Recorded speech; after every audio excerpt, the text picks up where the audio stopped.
As a filmmaker, I was intrigued when the Boulder City Council declared Indigenous Peoples Day in 2018.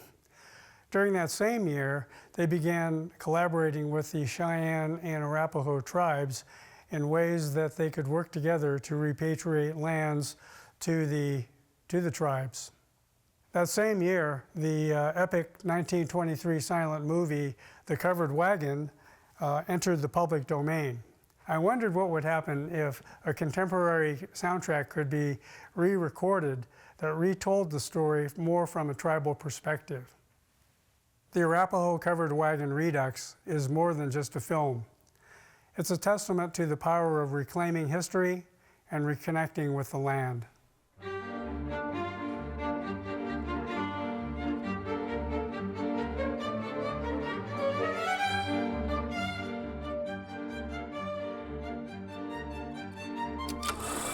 Paramount Pictures released an epic 1923 silent movie entitled The Covered Wagon, which is an example of a film entertaining audiences with pioneers slaughtering Indians and bison. The Covered Wagon was adapted from the best-selling novel by Emerson Hough and is about two groups of wagon train travelers who experienced hot summer heat, winter snow, and conflicts with Native Americans while trekking between Kansas and Oregon. What if The Covered Wagon was retold from a tribal perspective, about how the Arapaho are renewing their way of life by teaching their children the Arapaho language and the tribal culture? The Arapaho Covered Wagon Redux, through a new soundtrack, reverses racism toward Native Americans by emphasizing a contemporary tribal presence within non-tribal communities.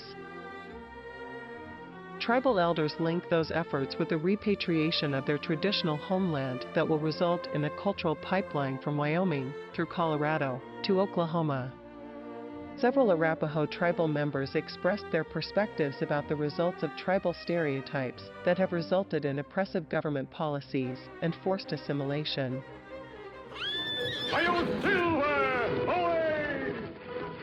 With his faithful Indian companion Tonto, the daring and resourceful masked rider of the plains led the fight for law and order in the early West.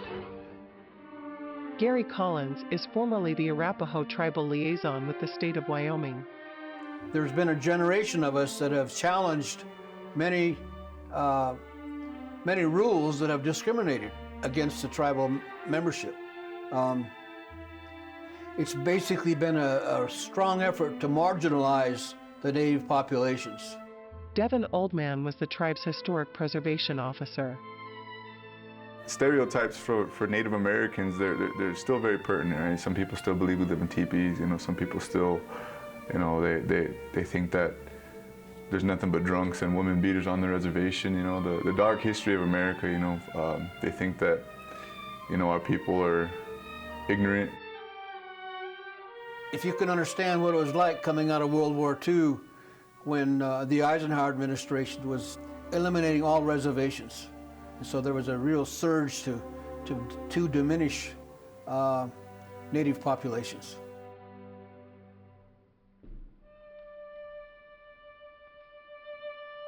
In 1956, the U.S. Congress established a new policy toward Native Americans that eliminated government support for tribes and ended trust status of tribal lands. The Bureau of Indian Affairs began a voluntary urban relocation program.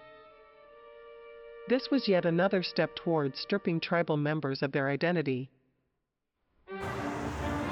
The BIA produced recruitment films that painted a very rosy picture of urban life.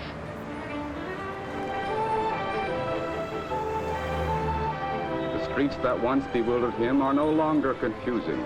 He has begun to feel at home upon them. He has learned that Chicago's fast public transportation system is more convenient than his own car. The realities of the big city weren't always how they were presented. What they did this time was try and convince us that there was great opportunities waiting for Indians in the cities. More than half of us believed it. In the ghetto, nothing ever really worked. Plumbing, the heat, everything was always broken down. While some tribal members successfully adapted to urban living, others faced unemployment, discrimination, and loss of tribal cultural support. The BIA, has unraveled the fabric of the community.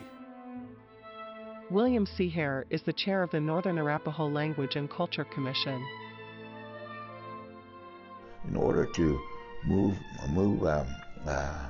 more rapidly and advance further, therefore that's when he started this system of annihilating these four that were impeding their progress. Indians, they started to be attacked just whenever and however, shot on sight, and also the grizzly bear, the wolf, and the buffalo. Over 600 years of contact, not one Indian has turned white.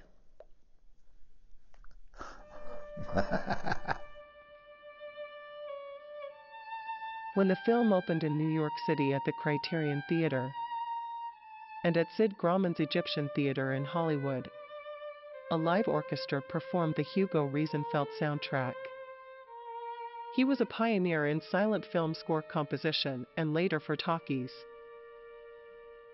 According to University of Wyoming music professor Ann Gutzow, the soundtracks performed for silent movies were compilations of existing music. So the principle of silent movie music in that case was basically mood music. They would have these giant books of piano music and organ music called mood music, and there'd be a tab on the right side, and you would look and you'd be like, oh, okay, for scenes of impending doom, and then you'd turn the page and there'd be your drama music for impending doom. One way to unravel tribal stereotyping in movies is through the soundtrack. Originally, the music was to cover up the changing of the reels. So if you had a long movie, you had to keep changing the film reels over and over again, and then some pianist would play in between. And it was also to cover up the whirring of the machines and to give it sort of this realistic, emotional tug and pull.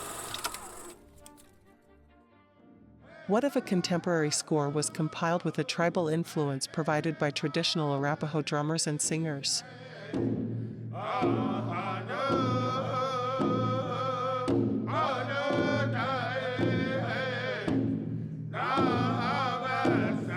And I also tried to put the Native American musicians in places that maybe you wouldn't expect just because it's the Wide West, the open prairie, something like that. It's not an attack scene, so trying to undo it by putting them in places where it's just depictions of Wyoming. Professor Gutzow compiled music sources that would later be fully scored for orchestral strings and piano by Boulder Symphony arranger John Clay Allen and music director Devin Hughes.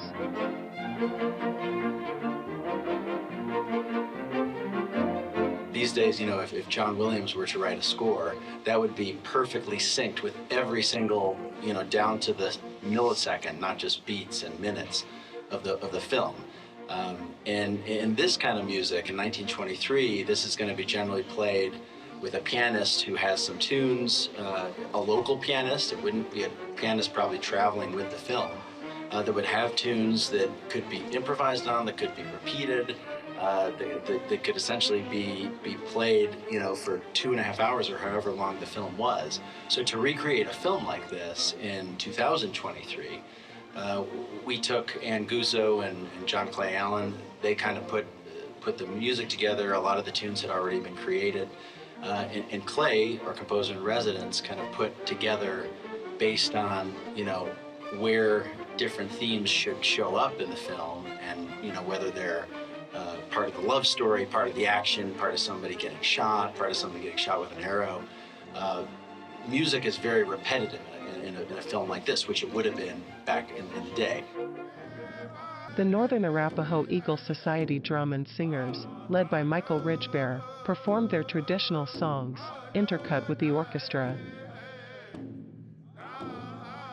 I'm responsible for our social and ceremonial songs, and that I keep the drum for that society, and so we've been asked to participate in this redo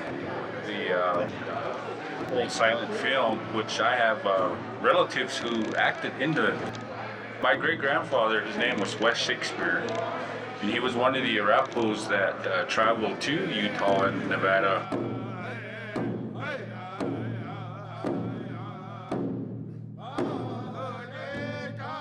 The contemporary Arapaho Redux soundtrack was recorded in front of a live audience at the Pine Street Church in Boulder, Colorado, during Indigenous Peoples Month on October 14, 2023.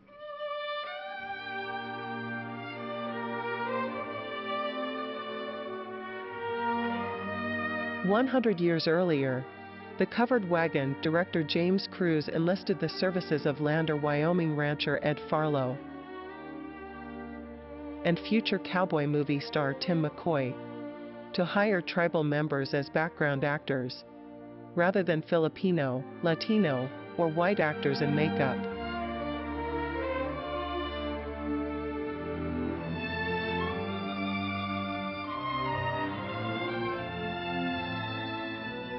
At the time, both Farlow and McCoy were living near Lander, a Wind River Reservation border town in west-central Wyoming. They recruited a few hundred tribal members, mostly Arapaho, to be Covered Wagon background actors. McCoy and Farlow traveled with their cast members to Utah for the production. The tribal members were fairly compensated each day: $5 per adult, 50 cents per child, $1 for each horse, and $1 per teepee, in addition to transportation and meals. Cruz also hired hundreds of covered wagons at the rate of $2 per day to be in the movie. The wagon owner families were also extras in the film. There was a huge herd of bison that was included in a stampede scene.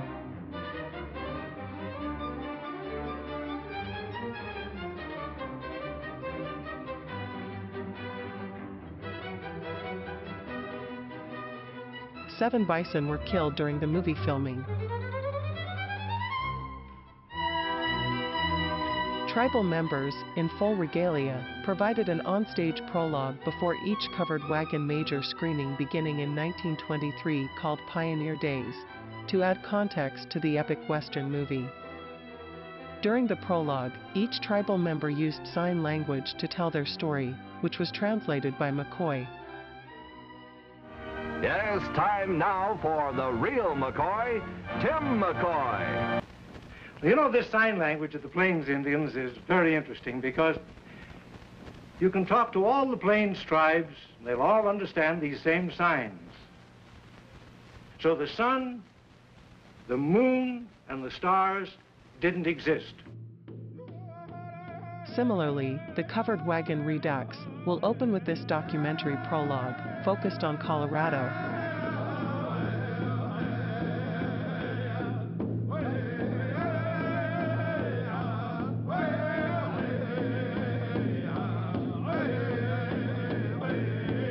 People seeing the beauty of this valley will want to stay, and their staying will be the undoing of the beauty. According to local folklore, the quote is attributed to Arapaho Chief Nawat. It is true that Nawat peacefully asked a group of miners to abide by the 1851 Fort Laramie Treaty and look elsewhere for gold so as to protect the Arapaho winter camp in what is now the Boulder Valley of Colorado. His request fell on deaf ears, as more tribal land was spoiled and taken for the good of the expanding western frontier. The United States government constructed military outposts to protect settlers from attacks by Native Americans, who were portrayed as evil savages. Policies glorified westward expansion and facilitated the taking of pristine lands by force. Tribal life began to diminish with western expansion into the Arapaho homeland, facilitated by two businessmen, Charles Bent and Saron St. Vrain, who formed the Bent, St. Vrain and Company. They built a fort on the northeastern plains of Colorado at the confluence of the South Platte River and a tributary now called St. Vrain Creek in 1830. The outpost was a place where tribal members could also barter their animal hides for supplies. In the fall of 1858, a party of gold prospectors led by Captain Thomas Aikens, after a stop at Fort St. Vrain, trekked 30 miles west, toward Nederland, above Boulder, seeking precious metals. The party pitched camp at Boulder Creek, near a rock formation called Valmont Butte, east of what is now Boulder. Chief Nawat galloped down to greet them when he peacefully asked the miners to look elsewhere for gold. Nawat threatened war, but the miners and the U.S. Army stood firm. There continued to be tension. The Arapaho engaged in retaliatory battles provoked by settlers, but Nawat relented, thinking that coexisting with the interlopers was the only solution that would result in the Boulder Valley remaining undisturbed. Customary tribal life that had endured for centuries before came to an abrupt halt after the U.S. Army ambushed an Arapaho and Cheyenne encampment that became known as the Sand Creek Massacre. Movies like The Covered Wagon romanticized settlers traveling west with stops at military posts like Fort St. Vrain, with the U.S. Army providing protection along the way.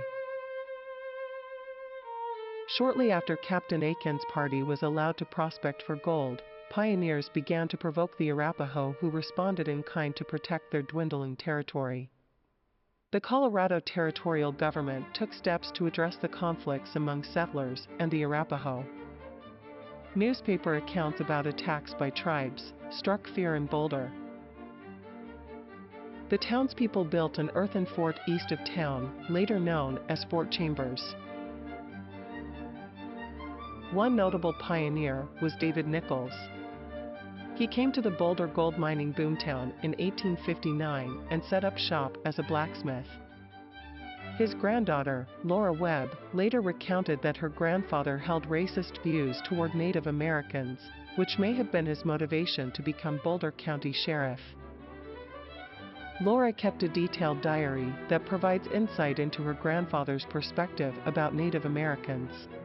She writes, "His experiences with the noble red man very understandably prejudiced him against them.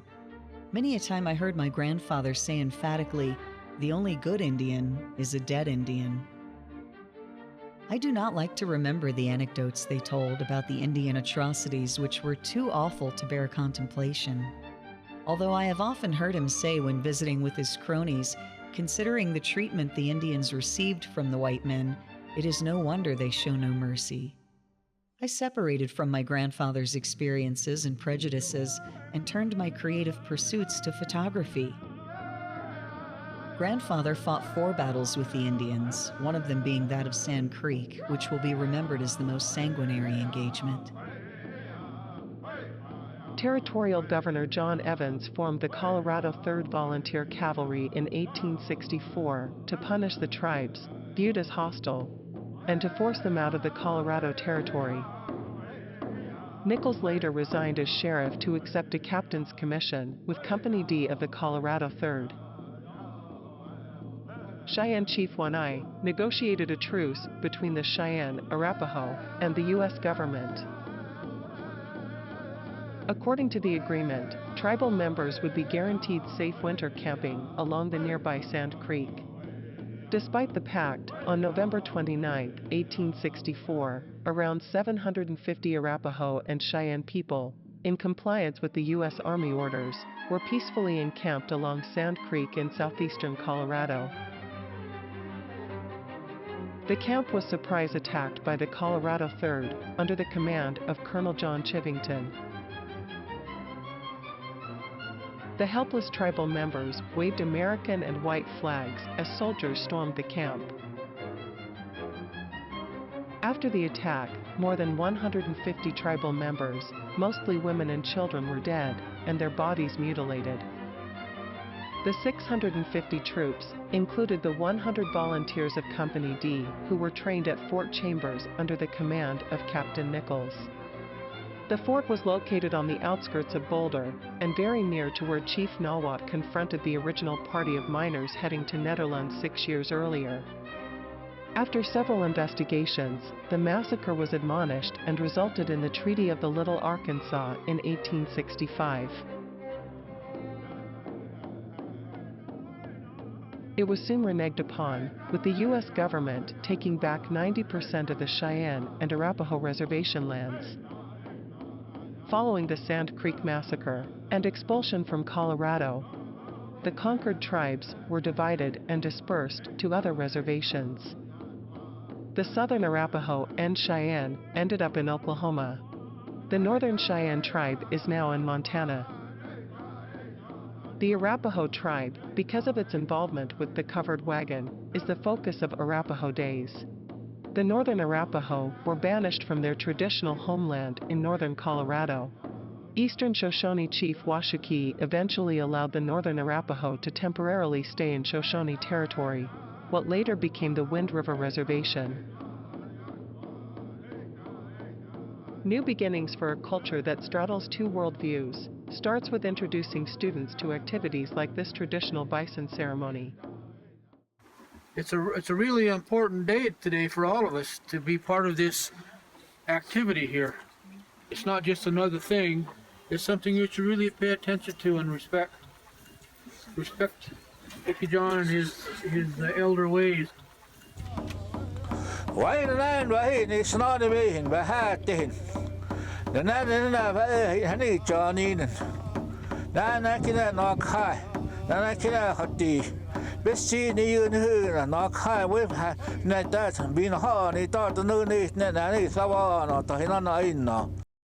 And National Geographic was there and took pictures. So if you look in National Geographic back in 94, 95, you should see the same thing happening over there at Blue Sky.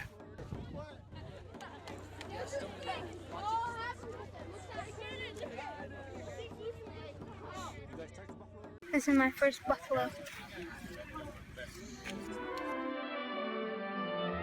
Southern Arapaho tribal legislator and cultural advocate Billy Sutton says, preservation of the Arapaho language is important to maintain cultural traditions. Our own kids need to get together and do it again. I want to see North and South back together again. We've been apart so long we've lost track of who our families are. Teresa Hischase is a member of the Northern Arapaho Business Council and organized the Language and Culture Camp. In 2018, we began the planning stages of the Estes Park Language Camp, and then the pandemic hit, and so we put it off for a few years. And so this year, May 30th through June 4th is when we finally got to go down for our Estes Park Language Camp. We took 11 students from the reservation, 3 college students from CWC and Haskell. We learned where our people used to camp, different places where the elders used to harvest medicinal plants, the names of all of the mountaintops, the names of the rivers in Arapaho language, as well as historical content. And it was just really amazing because we felt a spiritual presence, and we believe that our ancestors were with us. The Southern and Northern Arapaho are still culturally tied together by language and spirituality, with frequent travel, mostly by the Southern Arapaho, who transport themselves to Wyoming and back to Oklahoma. Arapaho people practice tribal ceremonies, like sweat lodges, and want to re-establish their ways on repatriated homelands and reverse intentional cultural disruptions. Over the past few decades, there have been some cultural activities in Boulder as attempts to forge stronger relations between the Arapaho and the Boulder Valley communities. Recently, the tribes have developed support from the wider community by forging relationships with local organizations, such as Right Relationship Boulder, which successfully worked with the Boulder City Council to establish Indigenous Peoples Day as a replacement for Columbus Day. Whereas Indigenous people in Boulder have, as in all parts of the Americas, endured centuries of cruelty, exploitation, and genocide. Now, therefore, be it resolved by the City Council of Boulder the second Monday in October of each year to be Indigenous Peoples Day. The Boulder Valley School District is adapting its curriculum to place more emphasis on the tribal presence in the area.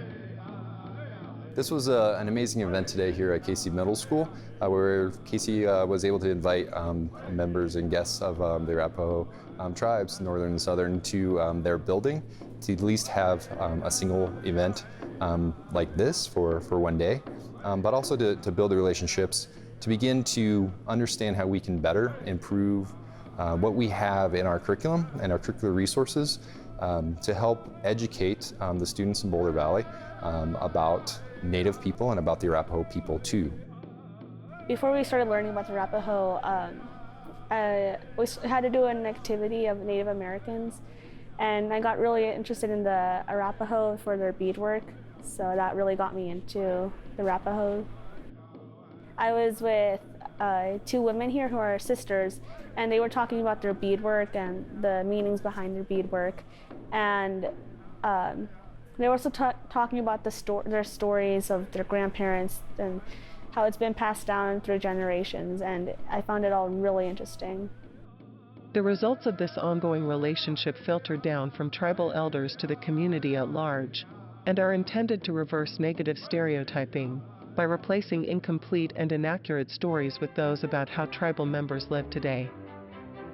An example of this, Arapaho elder Wayne Seahair led an Arapaho language workshop at a recent Indigenous Peoples Day event at Boulder High School.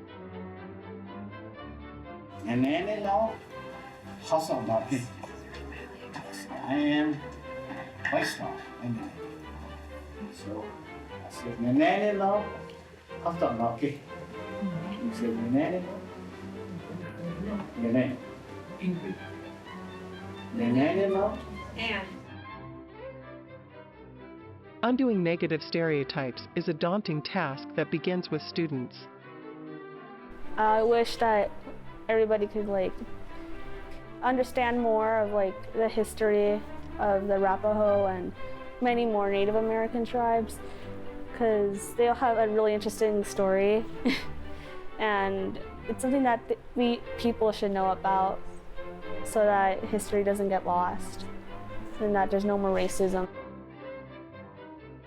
Movies like The Covered Wagon depicted Indians as casualties of war rather than as victims of genocide. Ironically, Cruz's production perpetuated the stereotypes he wanted to avoid.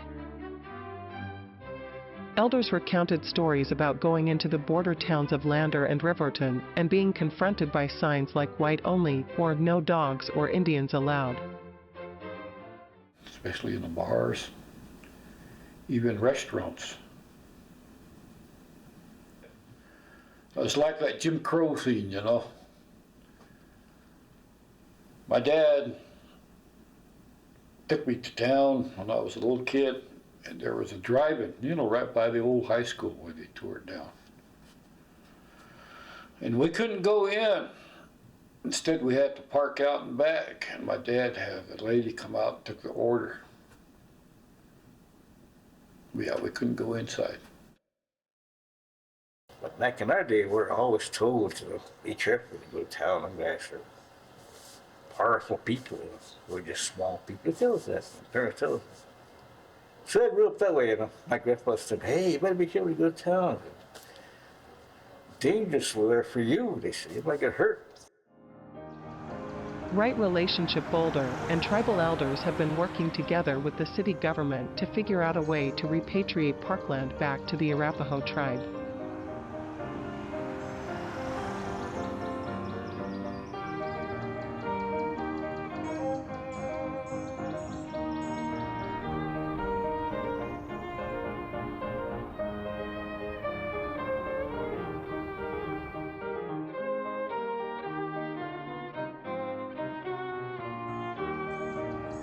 Because of that stone indicating Fort Chambers, there's land that has already been purchased from the city of Boulder. And the whole thing is to educate our community and to unite not only the local people in this community, but unite them with the Arapaho people. Interact with the people, teach the people, share the lives of this community, of what was here before, who was here before. Boulder was a place where they picked choke cherries. There was a lot of choke cherries there. He called it Bibinotina. That's the name of it in Arapaho. Bibinotina, where you pick choke cherries. Bibinotina, that's the name of Boulder. Around that area, he said, he told me about where there was some kind of militia there. He said, it wasn't cavalry. He said they were the ones that actually done a Sand Creek massacre there. So our stories, our oral stories, go back to times when everybody spoke Arapaho, the people and the animals. A magpie came close by, and then the elders were talking to each other in Arapaho, and then it came closer. The covered wagon Redux, Arapaho Days, provides a safe space for diverse and collaborative voices to change perceptions and reverse negative stereotypes in support of the Arapaho people.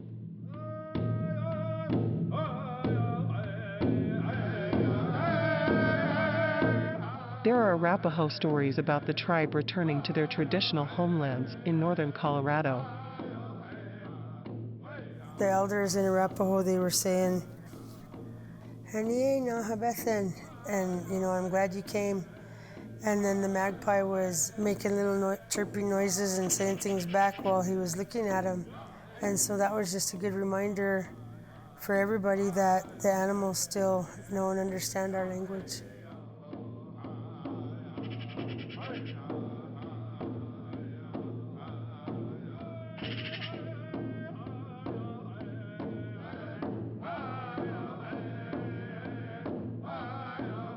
I said, Grandpa, we're going to stay here forever. I said, no, we're not. I said, you watch. He said,